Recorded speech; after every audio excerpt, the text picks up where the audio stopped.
Andrew from SaltRoadPatrol here, doing a quick deck take on this black-green energy list. There are 3 real decks within the black-green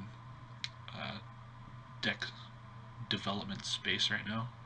There's this deck, the black-green more energy-focused decks, with various variants of this deck. There's a more strictly black-green value combo counter deck, kind of like the Brad Nelson versions.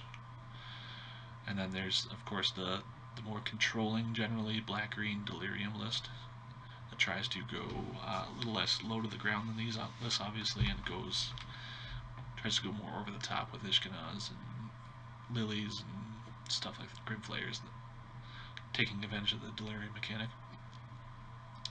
Of those lists, I've had the most luck with this list. It has explosive enough starts to give most decks some trouble, with enough interaction that the really fast decks have problems with you. On our first video series with this deck, we killed someone on turn 4 by blossoming defense their quarantine field into attack them for 14 with a long tusk cub and snake. So that's just, the kind of explosive stuff you can have, and obviously, snake into cub, and then we had a bunch of, attunes and energy glint sleeves and ether hubs for energy production. So, the turn 4 kill is definitely not common, but, it happens, and it happened that day, and I was happy about it. Against control, we have cards like these bestiaries and these trackers, and of course the transgresses, and in a control matchup, I've found that sticking one of your good 2-drop threats, they tend to untap, they need to kill it, which lets you just on turn 3 untap and slam this bestiary past counter magic. That seems to be a common occurrence. Transgresses are good simply to try to get